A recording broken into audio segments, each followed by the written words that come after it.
Welcome everyone, this is Tom Christie. I'm going to share with you what I learned prepping and running the voice in the machine. My goal is to make your prep a little easier and hopefully to share a nugget or two that elevates Adventure League for all of us. So let's get started. The Oracle Award adventures are really fantastic, and this one is the level 2 adventure in the series, and there will be spoilers abounding in this presentation, so please don't watch unless you've already played. This adventure was written by Will Doyle, and Will Doyle's adventures are pretty fantastic. They always have something fantastical, something magical, something extraordinary in them, and this one's no exception, with the Moorland effects on the trip into the bazaar, the Fireweave Bazaar that the party travels to. They can kind of change the tone of the whole adventure for the party, so every time it's a little bit different when you run it. The maps that I use for this adventure, you can see my tabletop here. I have basically everything laid out. Most of it starts out blocked from player view, and I reveal it to the players as they learn about it. This is the map I use, and it's from STM Roleplay. So STM Roleplay has these battle maps for all of the Oracle Award adventures so far, including the 5th adventure that just came out and including the Epic adventure. I've used them for all the ones I've run so far. They're really nice maps. And they're on sale right now, so you can't go wrong. Some changes that I made to the maps. In Area 3 of the adventure, there's a broom closet, and it describes a hatch to the broom closet, so I drew that hatch in. In Area 7 of the adventure, there's a secret tunnel, so I added that. Really, really simplistic version of it. In Areas 9 and 10, the windows I wanted to show were broken out. You can see there's glass drawn on the floor there, but just to highlight it to the players, I put red X's through those windows. Also, in Area 11, there's a sub-level that will open up when the floor collapses. So I drew that on the GM layer so that I could bring it onto the map layer as soon as it was revealed to the party. Then, in the Plaza, this machine of war will come barreling through this wall and make a huge opening here, so I put that on the GM layer to reveal when it came up as well. Alright, so that's the main changes I did to the maps for this adventure. There is just one large map for all the encounters. For knowledge, there is 3 pieces of knowledge I shared ahead of time with the players based on their skills. I shared the knowledge of the Moorland on page 7, and these page references are all to the version that is the printer-friendly version. If it's different, I'm not sure. They might be the same, both versions of the adventure. So I shared the Moorland knowledge with people with the Arcana skill. There's information on the Lord of Blades, which I shared with people with history or religion, and I think soldiers as well, and that's on page 10. And then there's information on the flowers of Dajar Orioth, and I shared that with anyone with nature, and that's also on page 10. Alright, so the encounters that the party comes across here. In general, there is a lot of detail on this map. So I just let the players know, hey, we're going to skim over a lot of the detail. Your investigation and exploration of those areas will happen kind of off camera, whereas the important ones will go through. So I sped that up a little bit for them, didn't let them get too bogged down in the details there. Area 3, if I were to run this again, I'd get a better image for the animated broom, one that looks more like an Eberron creature, and there's a good one. In the Artificer class description, this guy would serve as a pretty good homunculus that could be stacked up in the broom closet to come out and clean the bazaar. So I'd recommend that one in the Artificer class. In Area 6, there's a hologram that appears and says an announcement. It kind of stumbles on the words of the announcement and resets and repeats itself. And so I made sure I got the players' attention and said that 3 times for them. I wanted to give them every opportunity to fill in the blank, and 2 of the 3 groups I ran did, and it was pretty rewarding for them. So try and, as much as you can, make sure they all get a good chance to fill that blank in on that one. Area 8. So here is a soldier on lookout. I always had this kind of be ineffective when I ran it. The party always determined he was lying and cornered him and fought him and defeated him. He's pretty easy to sniff out a lie on. He's not in any way deceptive. So the next time I run it, I think what I would do is I'd say, if the party usually is asking, has he seen the salvage crew that's missing? And I'd next time say, yes, I've seen him, I can take you to him. They would sense something's wrong if they had a high insight, and when he got to the plaza with the standoff that's occurring, I'd have him then double cross the party. In the plaza, so when the party gets to the plaza, be sure and describe all the rooms of the plaza. And this room especially up here, I left off describing that room several times when I ran it and had to kind of go back, oh yeah, you remember seeing a room up here that looks like this. So try and make sure you describe that room. The party won't necessarily know that there's some hounds in those cages. There's another way I kind of could convey that later. I'll talk about that in a second.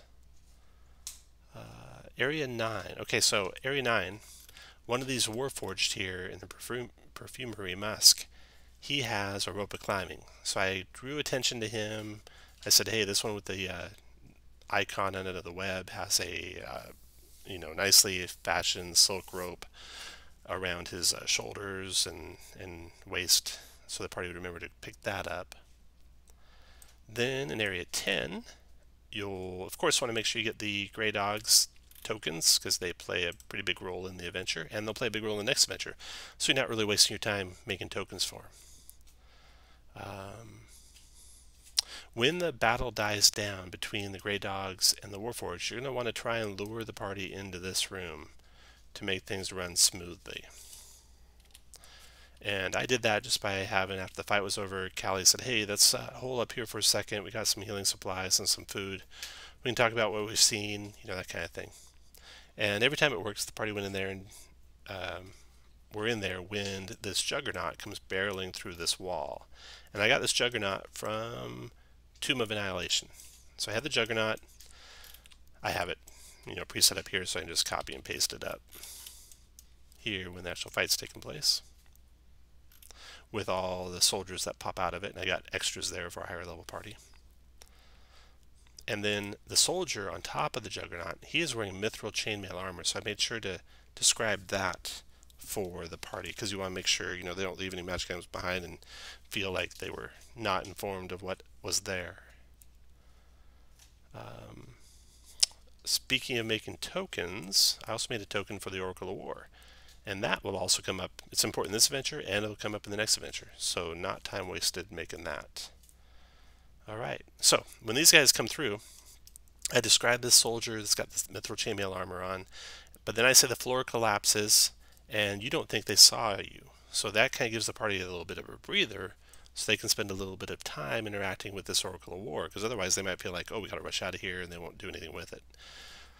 And that worked every time. The party felt secure enough to, investigate the Oracle of War, interface with it, finally start feeding it information. On the feeding information front, I found it good to give everyone a chance. I'd like, when they get out to a section like the battlefield conditions or the enemies or the allies, I said, okay, to each person, do you want to add anything? Do you want to add anything? Do you want to add anything? And anytime someone came up with something obscure, I'd give them inspiration. Like if someone said, hey, wait, that dragon that we talked to, he would be an ally, and describe the dragon. Or, hey, this guy's kind of wonky, this assistant, butler, tailor guy, maybe he could be an ally. And every group I had fought the Brooms. They were all destroyed. But that kind of information I gave inspiration for. So then they get the kind of guidance from the Oracle of War what to do. And as they're coming up the stairs, that's when I have the little confrontation here between the Grey Dogs that can lead to the story award about either a friend indeed or a hard call. So Allie tells them, hey, we should look for the dwarf, and the halfling, Nella, I think, the halfling tells them, no, we gotta go now, Nella. So I had that discussion happen right here at the top of the stairs. Every party went and got the dwarf. Then I had the dwarf kind of give them a reminder that, hey, this is a House Kenneth place. Something in those crates might be useful for us. And then I had the party kind of set up in this hallway, out of sight. I described the Juggernaut as going in circles around the room, just kind of on patrol. And they had the party decide, okay, when do we want to rush out? And usually they would wait until it was like on the far side of the room, soldier upon it. I'd have these guys One squad would be out front. Then I'd have one squad would be in there, another squad would be over here, checking out where these guys had all perished. So then the party could run out. They could send some people into here to get this, and whether or not they knew that the floor was shaky, which I should have described when they saw the plaza, and whether or not they told the Oracle of War that, the Juggernaut would still come rushing towards them, and as soon as it got to here, I'd have it crash into the floor and become restrained. And that's kind of important because this thing does a ton of damage. Its ram attack does 3d8 plus 6 damage, and that's a lot for a second level character. So to have it have disadvantage is good. They could have the two hounds helping them, so that's good. It could attack them. On a number of occasions, the hounds grabbed it and actually used their power to grapple it. They have this grapple attack, and so it's like they were dogs biting the wheels of a car. So that was pretty fun. Remind the party when they're stuck here and they're fighting this thing that they can move through its spaces. It's just difficult terrain since it's 2 sizes bigger than them. And most parties got out. Most parties destroyed it before they got out, and that kind of can make it an anticlimactic end here. Because once it's destroyed and these guys are rushing out, you've destroyed most of them, then there's no reason to run for it. So I had more scouts come, basically, 1 or 2 every round coming from this direction. So I just kind of gave them the feeling like there's more coming. So that gave them the urgency, that got them to run for the exit and get out. And that becomes the end of the adventure. So another really fun adventure, a little different than your normal adventure. The adventure records, which I love. I hope Adventure League does these in other versions of Adventure League, other campaigns. It's got the friend indeed and the hard call. That happens there when they're trying to decide if they're going to rescue the dwarf or not. The white rose, that's the hologram. Can give them the information that'll lead them to the secret room where the white rose is. It's got the rope of climbing, which you got to make sure they know one of the raiders has that on, so they grab it. It's got the mithril chainmail, which is they need to know that one of the soldier has that on, because if they just run for it, then they might leave that behind, and that would really be disappointing. Potions healing, potions clairvoyance, and that's the end of the adventure. Thank you for watching. I hope you have a really good time when you run it. I hope your next game is great, and I hope I get to play with you at a table again, or at a table sometime soon. Thank you for watching.